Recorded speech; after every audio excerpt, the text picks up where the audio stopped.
Hello, everybody. You know me, Carla Gennari. Today, I wanted to do a video just to remind you of what we've done in 2024 with palliative care and end of life care in the province of Niassa, and then encourage you to invite you to partner with us as we go into 2025.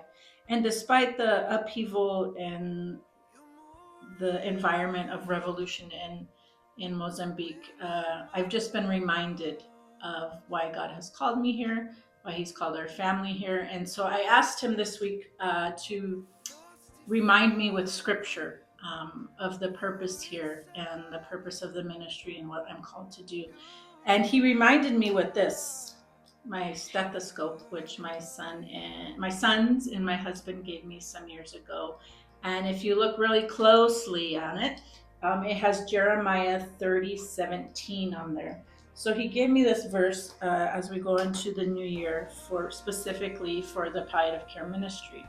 And Jeremiah 30:17 says, "But I will restore you to health and heal your wounds, declares the Lord, because you are called an outcast, Zion for whom no one cares." And it just reminded me, our province of Niassa is known as the Forgotten Province. So when I read this, and I'll read it again to you, "But I will restore you to health and heal your wounds, declares the Lord, because you are called an outcast, Zion from whom no one cares." And it just reminded me that this is what God's purpose is as far as palliative care and cancer care, end of life care in Niassa, the Forgotten Province, because He never forgets. And He's here through the Gennari family to restore and to heal wounds. Of course, it reminds me of that scripture in Isaiah where Jesus ultimately is the one that binds the brokenhearted to share the good news. So I just wanted to reread some statistics that I've read before, but if you could pay really close attention this time to why are we asking for support? Why in 2025 are we asking, well, I'm asking, maybe Ian thinks I'm crazy, for $1 million in the next year to make this program sustainable. And what's wonderful is the money comes through us and we get to implement and assign the money and the programming, which makes it sustainable. So I'm going to reread some of these statistics because our big focus this year is, again, the pathology lab that will help provide biopsy results for cancer care in Niassa. So cancer deaths in Africa are expected to more than double, reaching around 1.4 million deaths annually by 2040.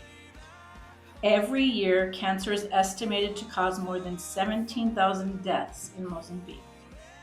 Many of these deaths are happening too early. Cancer accounts for almost half of the country's premature deaths, which is dying before the age of 70. Cervical cancer is the leading cause of cancer and cancer-related deaths among women in Mozambique, where it represents 32% of new cancers diagnosed in women. So just to recap a bit, the Raphael Clinic, which will be the palliative care education point in Mandimba in Shanika, is almost finished. We're in the last phases of hooking up electricity and finishing the cement walls and flooring. So that's also where this money will go to. We've already established a community-based palliative care program. And this coming year, we will initiate a hospital-based program in Mandimba for the first time after 8 years. And also in this, because of our influence in the province, in Laishinga, they've created a provincial association for palliative care and cancer care, and that is made up of healthcare professionals. And it's an association, so it'd be separate from the government, to provide education and support for palliative care and cancer care patients from the hospital and in the community, and also provide education. Also out of this, we have a patient partner that is assisting us in opening a private clinic in Laishinga. So there's more to come on that this year.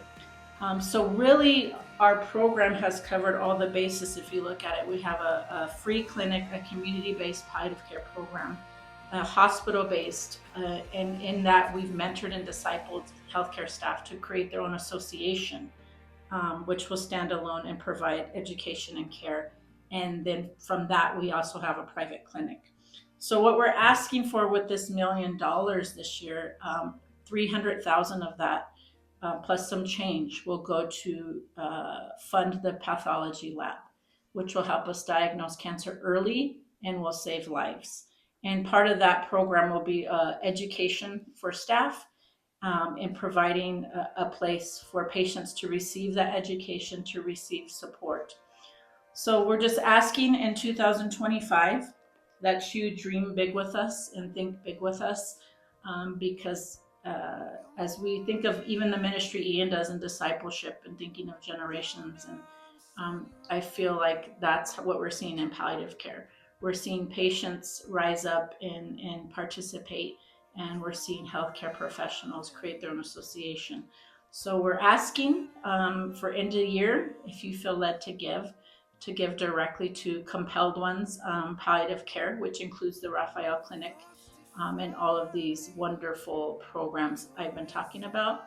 And yes, the aim is by the end of 2025 to have raised $1 million for this program to make it sustainable. So again, thank you. We love you, and we thank you for your prayers and your constant support. And Happy New Year.